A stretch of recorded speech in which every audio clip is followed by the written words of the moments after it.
Good morning. We're going to show to you how to create a virtual calculator. The first solid-state electronic calculator was created in the 1960s, building on the extensive history of tools such as the abacus and the mechanical calculator, which was developed in the 17th century.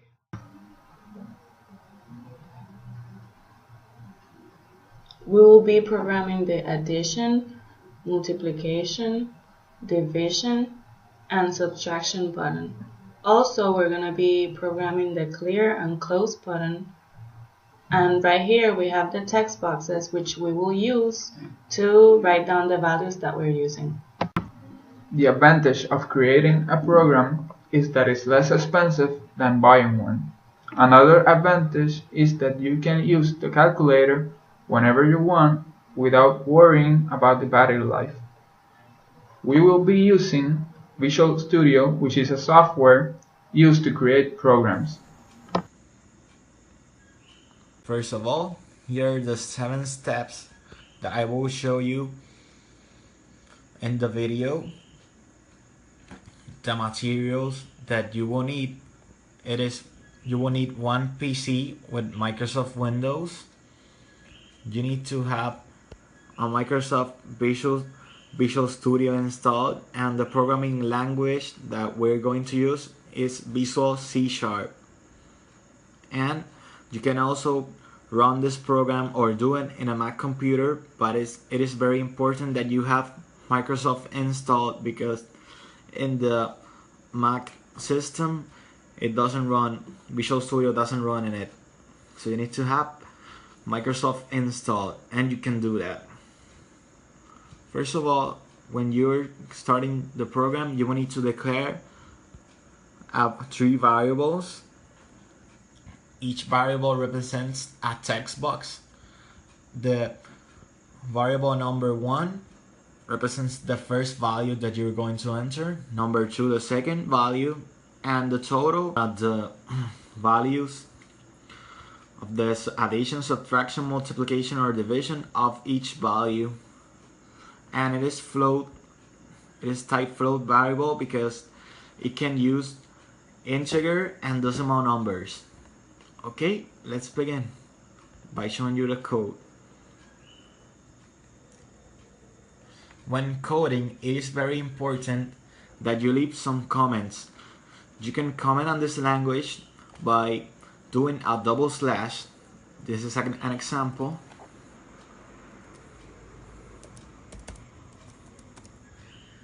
It is very recommendable that you leave a comment, because it is like an instruction, because when you do a program, you will not be the only one that will use it, and so you can make it user friendly. Okay, the input, this is the data that you will enter. It represents it here. Here is the text boxes. It represents these.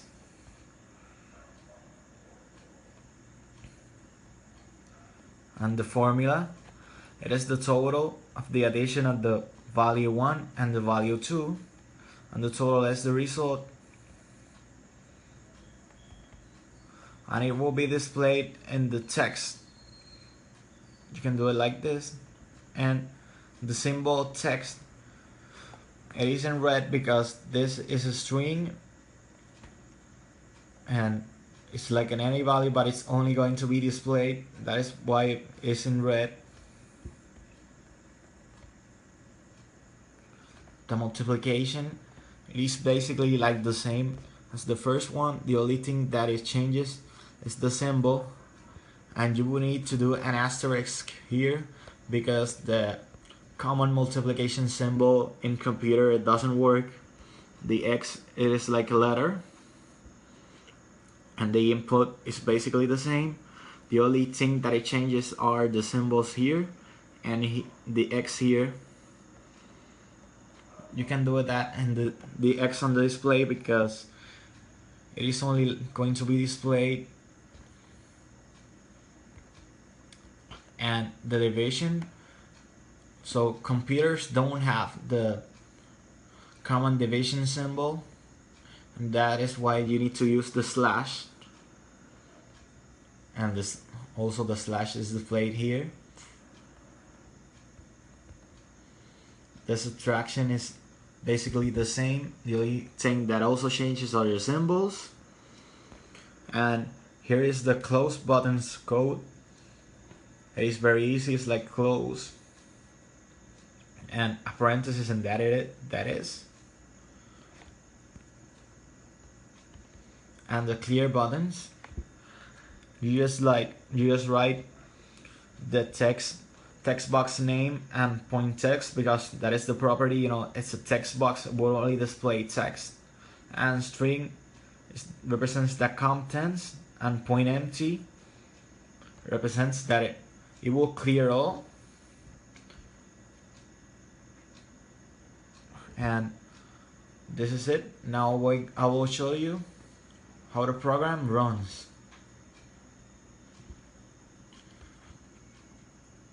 I'll enter some sample numbers.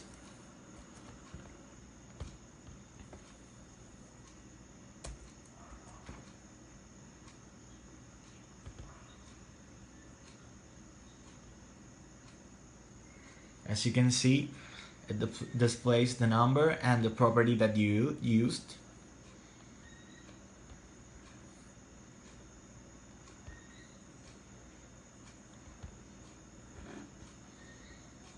And the clear buttons that clears all the text boxes. And after you finish using the program, you can press X or use the close button. Well, this is it. I hope you liked the video, and I hope you learned a lot, and have a nice day. Thank you.